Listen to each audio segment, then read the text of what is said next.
Hi everyone, welcome back to my next video. Well, we're in for a real treat today. We're going to meet Mary again. And Mary, we did a tour of your vehicle. It's been a little while now. 3 years. 3 years. So that's a nice update. Mm-hmm. And it's exactly the same vehicle. It is the same vehicle, yeah. I imagine there's been a change or two here and there. Yeah, definitely a few changes. Yeah. Yep. And so how long have you been on the road now? Well, full-time on the road now only for 3 months. Before that, I was taking care of my mom for a few years, and then I was on the road for about 6 months before that. But 2018 is when I got the bus, and that's when I closed my store and moved into it. And so what led you to decide to live in a bus? I wish I remembered. I don't really know. I mean, I had to do something because I was living in a loft in my store and I was closing the store. And somehow a video came across my path with where somebody converted a bus, and I said, I'm going to do that. And within 2 weeks, I had bought a bus. Really? Yep. And so tell us a little bit about your bus. Okay, this is my bus is named Max, and he's a 1991 Ford E350 with a 7.3 IDI engine, which is pretty old school. All mechanical. No, not much in the way of electronics. And he's made by the Lewis Ready Bus Company. There's not too many of them on the road. I think there was a recall somewhere along the way, but he's working out so far. It's working out pretty good. The one thing I would say is having a vehicle this old is really a problem because it's hard to find people that will work on a 91. But the bus has been great. I mean, I see all the troubles and tribulations that other people have with their struggle buses, and I haven't really had that much struggle. So while it's a great bus, it needs work, and you've actually had some trouble finding mechanics? Yes, definitely have had trouble finding mechanics. I mean, it's always either we don't do diesel, it's too big, or the major one is it's too old. You know, most diesel mechanics cut off at 1997 because that's when there started to be computers. And before that, it's really hard to diagnose, especially if you have an intermittent problem. It's hard for them to figure out what's wrong because it's maybe won't go wrong for them. Yeah, the problem with that is they're really all they can do is start putting in new parts. And they put in an expensive new part, it doesn't work, they got an unhappy customer. Exactly. I mean, it's not their fault. They did the right thing, but they got an unhappy customer. So you were actually thinking you might need to start learning how to do some of the work yourself. Yeah, because it's so hard to find mechanics. And at this point, I've watched my fuel filter get changed so many times because I was having this problem with the fuel filter sensor and I was changing it all the time. I've watched it happen so many times I should just do it myself. So I started taking a little online diesel course. And for most of us, we really are capable. It's just scary. It's a scary thought. Yes, very. We can always screw it up too. And it's nice having a mechanic you can blame. It's the Ford dealer. It was the mechanic. I was just trying to hang up a fan and I was having a hard enough time. I can't even imagine what happens when I get under the hood. And how about parts? It's a 91, so it's old.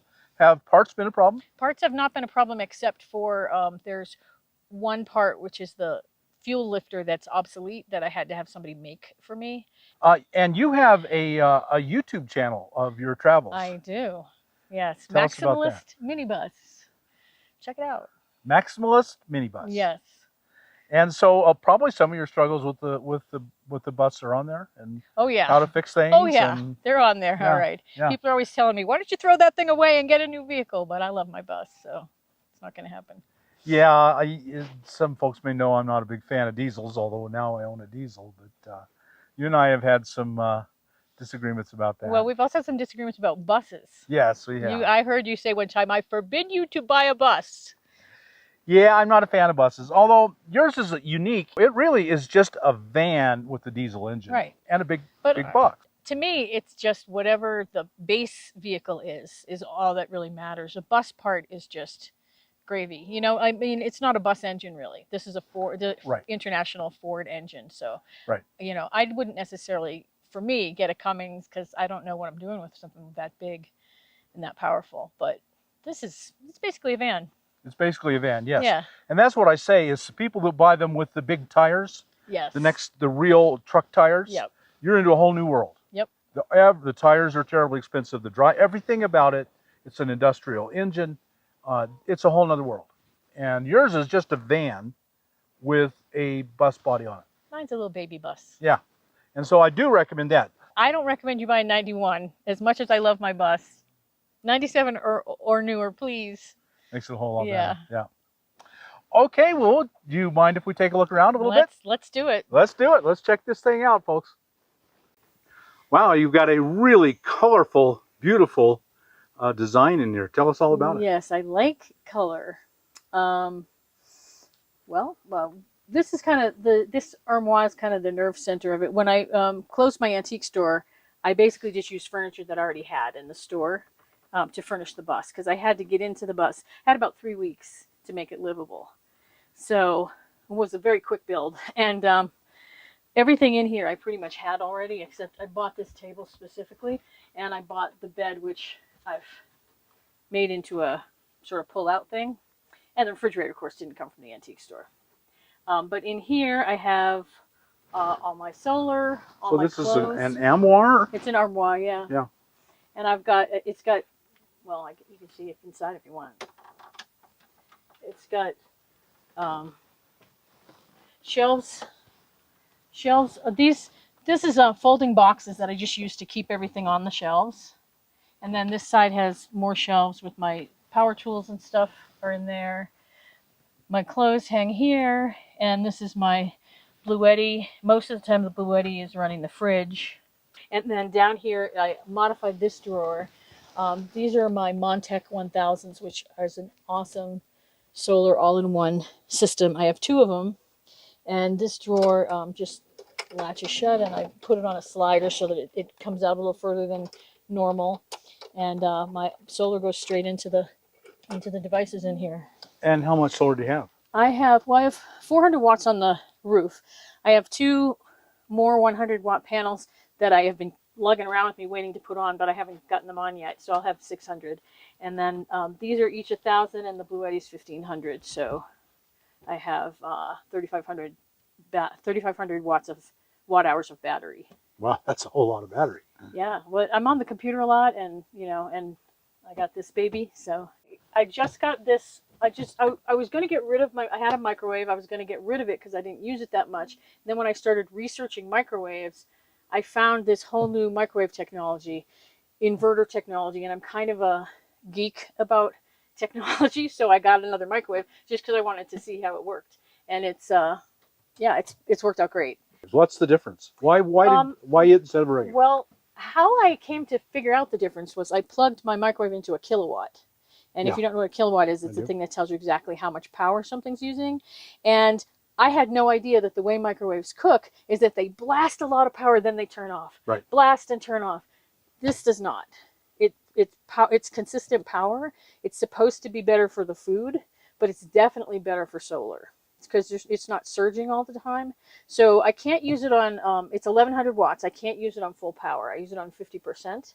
But on 50%, it runs at 865 watts consistently from beginning to end. And it takes a little less than half the time, a little less than double the time it would take if I were on full power. So, watt hour wise, it's about the same as if you're using full power, but it doesn't go over 1,000 watts, which the inverters in these things are 1,000 watts. Yeah, I still don't use it all that much because I cook more on the stove now than I do in the microwave, but it's fancy. I like that. And let's see. So my food is in here. And this is all furniture you had in your store. In fact, even these cabinets, I needed storage. So I had this plank. It's just a wood plank. And these are just fruit crates. And I just nailed the crates to a plank and put brackets to hold it up. So even that basically all came from the store. And then these upper cabinets, I built those. I bought some plywood, and yeah, I didn't even know what a jigsaw was at the time. So cutting curves was really fun. So you've done everything in here. I've done everything in here. I had help putting the solar on the roof, and I had help when I redid the floor. So you can do it. If I can do it, you can do it. Exactly. This is just a little cabinet I liked. It says sterilizer on it. I keep my vitamins and stuff in there, and my tick medicine for the dog. This big dresser serves a few purposes. I'll show you. I put these rulers in the handles to keep everything from opening when I'm driving. It works. This is all my dishes are in here. Everything's kind of shifted around a little bit. but like I use real china because I'm fancy. And that's all the dishes, and then my pots and pans and my little butane stove are in here. And when I cook, I was cooking here, but my fire alarm goes off if I cook here. So I moved over here, and now I'm fine. And no, I didn't burn this off by cooking. That's just how it was. Well, it's an antique that you pay extra for that. Exactly. This, all my water for washing is under here. I have 4 gallons of wash water and a 4-gallon gray water. I have a Julka, which we've talked about. But I was telling Bob I've only used it twice in the couple years I've had it, so I'm thinking about that maybe that might be a little too fancy even for me. It's an on-demand hot water heater. Yeah, it's an on-demand hot water heater. It's a great thing if you need hot water, but I don't find myself in need of hot water as often as I expected. It's one of those really great ideas that you just don't really bother with. And the sink operates with a foot pump, which is it's new. I had to put in a new foot pump since you toured last, but it's the same device. It's just a new one because I left water in my system all winter, and it froze, and the pump started leaking. So this is just a 110 fridge. This is a 110 Amazon purchase. You know, just it's a I think it's 3 cubic feet, or no, maybe it's 4.3, I think, something like that. And but I wanted a separate fridge, a separate freezer, and the way doing that with a chest fridge is just too expensive and complicated. And I hate chest fridges. I don't like reaching down in there, and everything's always mushy, and so. You got to unload them every time. Exactly. So something's at the bottom. Yep. My bucket is in there. Oh, your bucket. Yes. Which everybody knows what that means. Everyone knows what that means. Yeah. I only carry 3 gallons of drinking water typically. I have a down here I have like a one that's sort of, it's like a collapsible. That's the word I'm looking for. So if I ever am going someplace where I think I'm not going to get water, I can use that. But mostly I use this. It has a fancy USB pump that I'm not in love with, but I don't know. It's growing on me. We'll see. We'll see whether that stays or not. But I drink a lot of this stuff, the carbonated water. I have to admit. So I don't really need as much of this, maybe as somebody else does, because I love the bubbly stuff. And this table was built in 1820. It's what's called a possum belly. It would have had a big cabinet on top, kind of like a Hoosier, if you know what a Hoosier is. And the drawers here, these are tin on the bottom. Big scoopy drawers that are made of tin. This box down here, I bought because it fits perfectly under there, and it's full of mostly postcards and stuff that I sell at flea markets. And then this is my bed, but I don't sleep on it all scrunched up. I wanted an antique bed. The thing is, I needed a bed that was vertical. And when you see all the builds that people do of slat beds and things, they're always horizontal. That just takes up this bus is very small. It's only 12 feet of living space from the behind the driver's seat, and it's also very narrow. So I wanted luckily I'm short. I wanted a vertical bed, but it had to be modified to be no more than 66 inches long because that's how wide the bus is. And so I bought this antique bed, and I cut it so that it's got hinges on the side. So basically it just pulls out. It's like it all spider legs on the inside, and then the frame just comes out. It looks almost like a real bed when it's out. With a regular bed, you can't really use either of these doors because it's going to block them. So this way I can push the bed into this position. I've got room to haul stuff if I'm doing like a flea market. I've got room to, for a little bit of socializing, put a couple chairs here if I need to. And I can also use the back door. I've built closets back here. So it gives me access. Okay, well, 2 more questions I have to ask. You mentioned where the 5-gallon bucket was. That's how you're going to the bathroom. And how are you showering, cleaning? I am mostly showering in laundromats and truck stops at this point. I have the setup to do the shower myself, but I have not found a lot of places where I'm super comfortable doing that. And just, you know, washing up. I mean, I have running water such as it is, so I can wash up and brush my teeth and all that stuff, but actually taking a shower is a little more Right. of an expedition. Okay, well, it's really beautiful. You know, a lot of it is just your eye for antiques and turning things into more useful in here, and then the beautiful decorating with it. It's amazing. It's a little too much color for a lot of people. I understand that, but I like color. Well, Mary, thank you so much for sharing your home with us again and updating. Well, thank you, Bob. It's been a pleasure. And did I ask if you had a YouTube channel? I don't think you asked. No, Well, let me tell you. I have okay. a YouTube channel. It's called the Maximalist Minibus. Good. Good. Check it out. Check it out. You'll be very pleased you do. She's got an amazing channel. Yeah. Oh, shucks. Thank you. All right. Well, folks, I'm sure you got some really good ideas here. You know, anybody can go by and find some good used furniture and stick it in a rig, and there you got a home. Add some of your own personal touches, and a home that you can call your own.